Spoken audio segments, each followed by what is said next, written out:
नमस्कार दोस्तों, जय माता दी। तो आज के इस वीडियो में माता सीता की चूड़ामणि के रहस्य के बारे में जानेंगे। चलिए वीडियो शुरू करते हैं। चूड़ामणि स्त्रियों के पहनने का आभूषण होता है। मंथन से 14 रत्न निकले। उसी समय सागर से 2 देवियों का जन्म हुआ, रत्नाकर नंदिनी, महालक्ष्मी।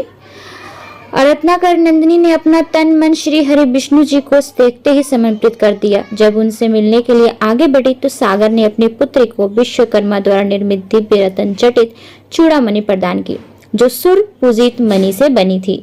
इतने में महालक्ष्मी का प्रादुर्भाव हो गया और लक्ष्मी जी ने विष्णु जी को देखा और मन ही मन वरण कर लिया।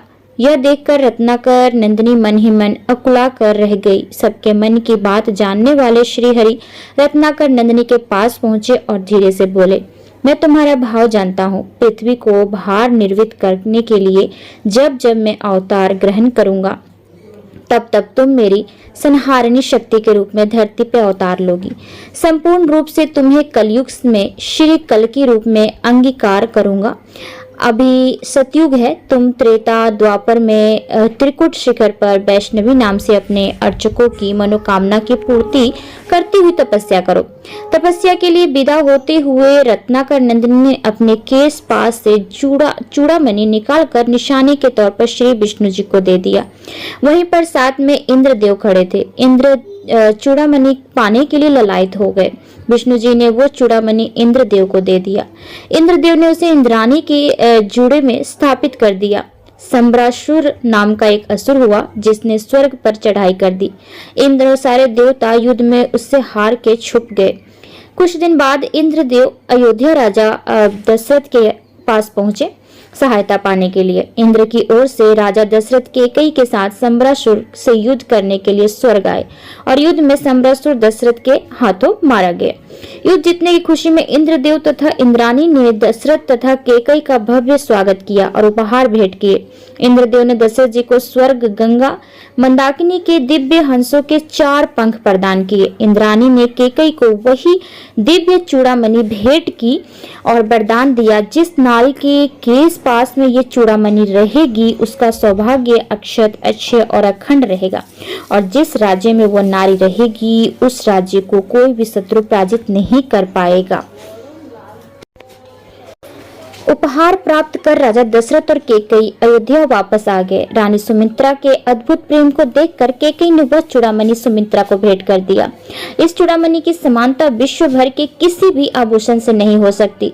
जब श्री राम जी का विवाह माता सीता के साथ संपन्न हुआ, सीता जी को विवाह कर श्री राम जी अयोध्या धाम आए। सारे रीति रिवाज संपन्न हुए।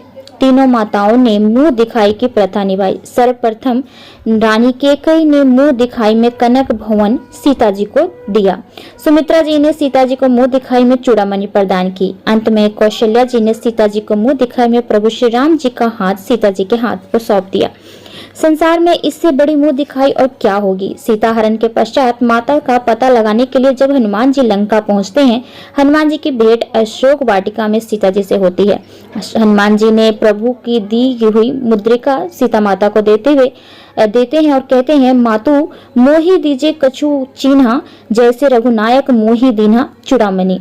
उतारी तब दऊ हर्ष समेत पवन सुत लऊ। सीता जी ने वही चूड़ामणि उतार कर हनुमान जी को दे दिया, यह सोचकर यदि मेरे साथ ये चूड़ामणि रहेगी तो रावण का विनाश होना संभव नहीं है। हनुमान जी लंका से वापस आकर वो चूड़ामणि भगवान श्री राम को देकर माता जी के वियोग का हाल बताते हैं। स्वार्थ और परमार्थ दोनों की सिद्धि ईश्वर के द्वारा होती है। जीव विभीषण के अंतकरण में मोह रावण के प्रति तृष्णा उत्पन्न होती है और जीव अंत में मोह का परित्याग करके भगवान की शरण में जाता है, और जब भगवान की शरण में आता है तो वो जीवन का एक और अपवाद और एक और अंतर सामने आता है, और वह क्या है। भाई कहा जाता है कि जो प्रेम चाहेगा उसे श्रेय मिलेगा और जो श्रेय चाहेगा उसे प्रेम नहीं मिलेगा।